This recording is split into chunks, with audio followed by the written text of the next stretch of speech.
I got a bit confused because everyone keeps mentioning the war, so could you... What's the matter? It's all right. Is there something wrong? Will you stop talking about the war? Me? You started it? We did not start it. A concussed hotel manager throws one arm into the air and goose steps across his own lobby, past a table of stunned German guests. It became one of the most notorious moments in British comedy, replayed and quoted for decades. Then, one quiet morning, it was pulled from the screen entirely. Out of just 12 episodes, the single scene deemed unfit to broadcast. I'm trying to cheer her up, you stupid crowd! And the reason it disappeared is not the reason anyone would guess. This is the story of the scene that took Fawlty Towers off the air, why it was really removed, and why people are still arguing about it today. The hotel that invented a monster. To understand the scene, you have to go back to the hotel that started all of it, and to a real man who never once realized what he had created. The year is 1970. A sleepy seaside town called Torquay on the south coast of England. The Monty Python team check into a modest little hotel called Gleneagles to film Flying Circus, expecting nothing more than a bed and a bit of breakfast. What they get instead is a live masterclass in how not to run a hotel, delivered by a manager so strange that one of them will spend the next 5 years turning him into a legend. His name was Donald Sinclair. On paper, he ran the place. In practice, he treated every single guest like a suspect who had wandered in off the street purely to ruin his day. He was not just rude, he was hostile in a way that almost felt theatrical, forever questioning people's motives and correcting their behavior, acting as though the hotel would run beautifully if only the guests would stop turning up. One story became legend among the Pythons. Eric Idle left a briefcase sitting in the lobby for a few minutes. A normal manager might have asked around to find the owner. Sinclair decided it was a bomb, so without a word to anybody, he carried it outside and hurled it over a garden wall, quietly pleased that he had just saved everyone's lives. And it did not stop there. When Terry Gilliam held his knife and fork in a way Sinclair judged to be wrong, the man came marching over to correct him, like bad table manners were a criminal offense. Guests who complained got no apology, just open contempt. Problems were not solved, problems were taken personally. John Cleese watched all of this like a man who had struck gold. Here was somebody so completely, so gloriously wrong for the job that he had turned into a kind of accidental art form. Cleese could not look away. And he was taking notes, some of them literally. Years later, writing with his wife and creative partner Connie Booth, Cleese poured all of that into one character, Basil Fawlty, the tightly wound hotel owner who treats hospitality like a personal war. He exaggerated everything, obviously. Basil's tantrums, his passive-aggressive jabs, his total meltdown under the tiniest bit of pressure, all cranked way past reality for the laugh. But the heart of him, the suspicion, the snobbery, the gift for offending absolutely everyone, came straight out of that hotel in Torquay. And here is the strangest part. Sinclair reportedly never understood that he had inspired anything at all. He died in 1981, apparently unaware that his own disaster of a management style had been turned into one of the most beloved characters in British television history. He thought he was running a tight ship. He was actually captaining the Titanic of customer service. But before Basil, before the hotel, before any of it, there is the small matter of how a lanky, prank-obsessed schoolboy grew into the sharpest comic mind of his generation. From cheese to Cleese. Long before Torquay, John Cleese was just an only child growing up in the quiet resort town of Weston-super-Mare. His father sold insurance, and he had one small embarrassment he was determined to fix. The family name was not Cleese, it was Cheese. Deciding that was far too silly for a serving soldier, he swapped it for Cleese back in 1923. Honestly, it suited them. Cleese stood out early, mostly because he could not help it. By 13, he had already shot past 6 feet tall, this gangly kid whose height got noticed long before his jokes did. But something sharper was building underneath. At school, he picked up the two things that would shape his whole life: a love of language and a sharp eye for how ridiculous people can be without ever noticing it. You could already see it in his pranks. At Clifton College, he once painted a trail of footprints leading away from a UV statue of a war hero, as if the great man had climbed down off his plinth and wandered off to find a toilet. Silly, sure. But it was a tiny, perfect little joke, built entirely on making authority look ridiculous, which is basically what he did for the rest of his life. If you are enjoying this, do yourself a favor and hit subscribe right now. It genuinely helps these stories reach more people. And trust me, the strangest part of this one is still coming. He ended up at Cambridge to study law, but fate had other plans. At a student fair, the famous Footlights Comedy Club asked if he could sing or dance. He said no, and added that if anything was worse than his dancing, it was his singing. So, what could he do, they asked. He could make people laugh. That was the whole audition, and it was enough. Inside Footlights, he met the people who would go on to reshape British comedy. And even after he walked away with a law degree, his dad kept mailing him job adverts for respectable retail work, just in case this comedy thing collapsed. It did not collapse. And what he built next came out of the most unlikely place imaginable, a marriage that was already quietly falling apart. A marriage that built a masterpiece. Here is something people forget about Fawlty Towers. It was not one comic genius working alone in a room. It was two people whose marriage was quietly ending even as they built something that would outlive them both. Cleese and Connie Booth wrote the show together. That nightmare stay at the Gleneagles Hotel had stuck in both their heads, and where most people would have left a furious review and moved on, the two of them saw something else. Pure comic gold just waiting to be shaped. A short-tempered hotelier permanently at war with his guests, his staff, and his own ambitions. The idea would not let them go. So they built it, and they built it obsessively. Every misunderstanding was engineered. Every meltdown was timed to the second. When it first aired on the BBC in 1975, the critics did not fall in love. One review flat out called it a disaster, thrown by the frantic pace and the sheer density of the jokes. But the public got it instantly. They latched onto the manic energy of Basil, the withering put-downs of his wife Sybil, the quiet competence of Polly, and the endless escalating catastrophe that was poor Manuel, the Spanish waiter who could never get anything right. And the magic was never just the slapstick. It was the machinery underneath, the way every episode wound tighter and tighter like a spring until the release was inevitable and explosive. Each half hour existed for one reason only, to make one anxious, snobbish little man's pride blow up in front of everybody. And the BBC nearly killed it. After just 6 episodes, they were not convinced it was worth carrying on. It was the reruns that saved it, pulling in bigger and more devoted crowds until the executives finally caved and greenlit a second series. That second batch did not land until 1979, 4 years later. In total, only 12 episodes of Fawlty Towers were ever made. 12. And those 12 rewrote what a British sitcom could be.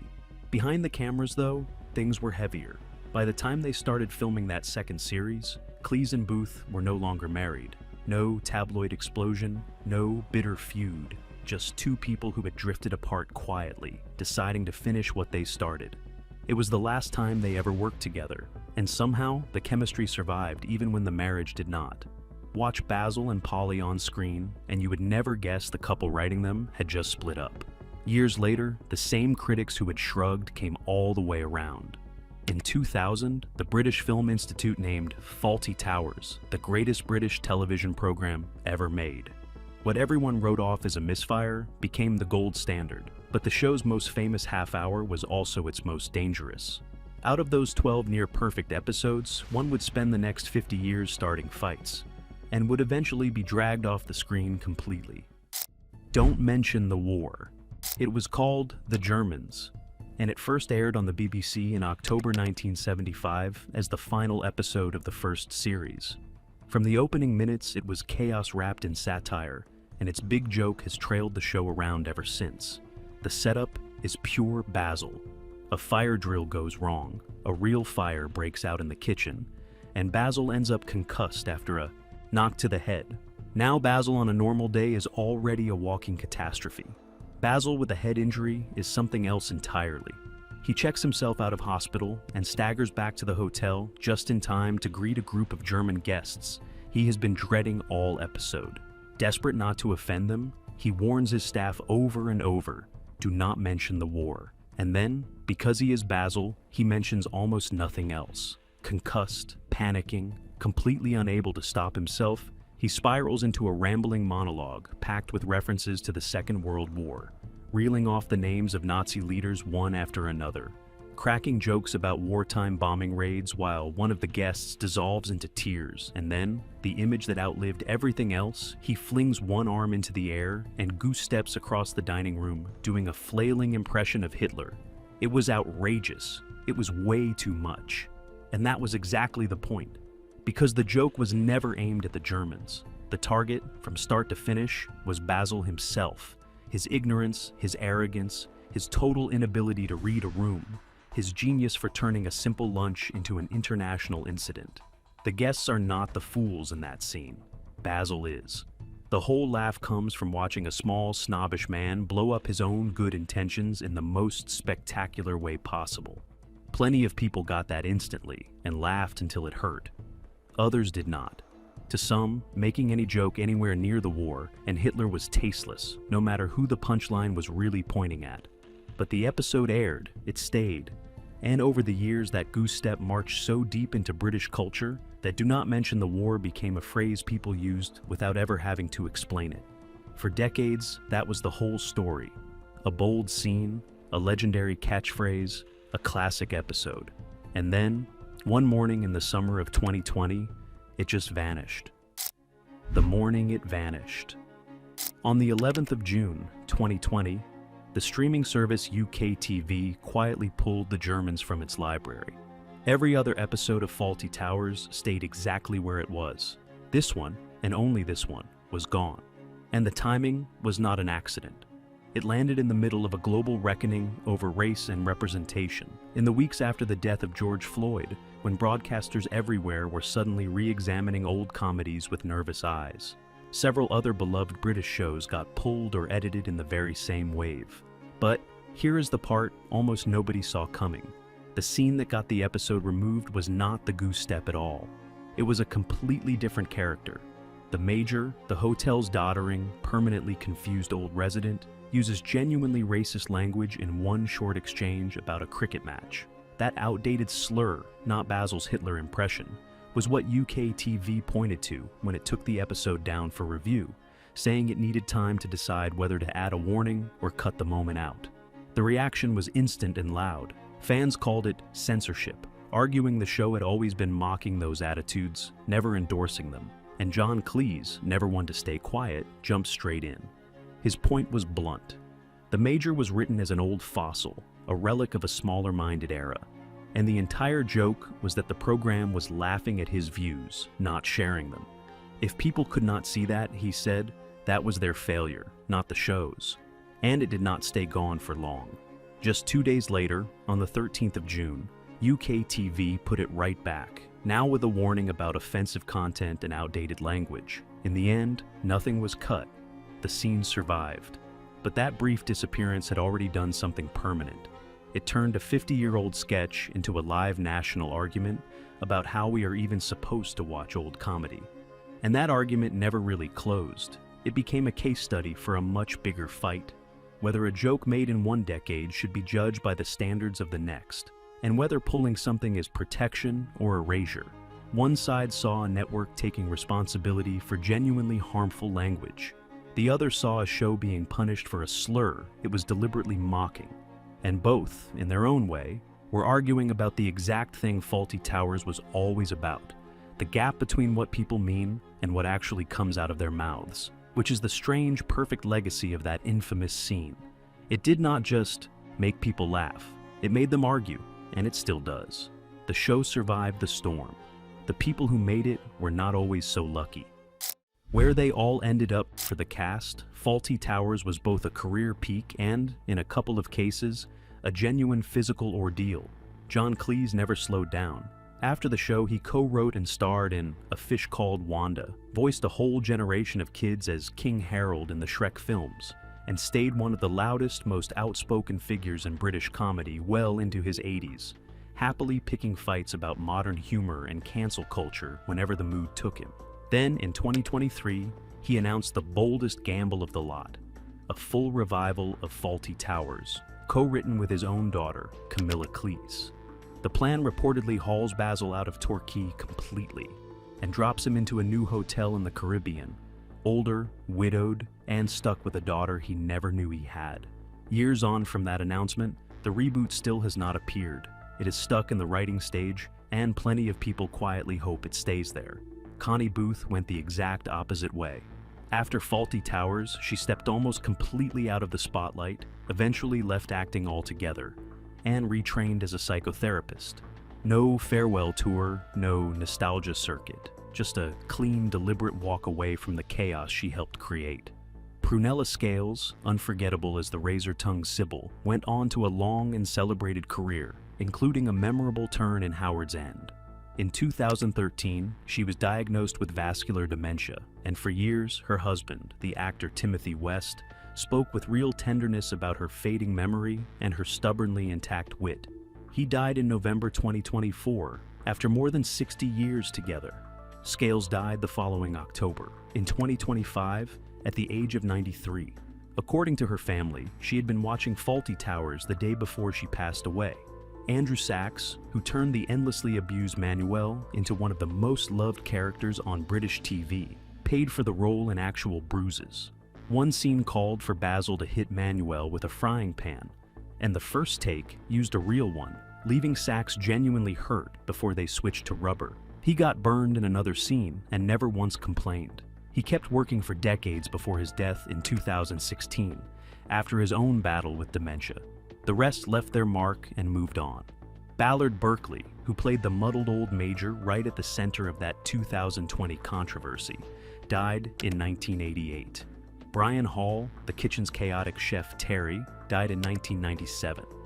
Jilly Flower and Renee Roberts, the two elderly permanent residents forever fussing over Basil, kept acting into their later years before dying in 2009 and 2010.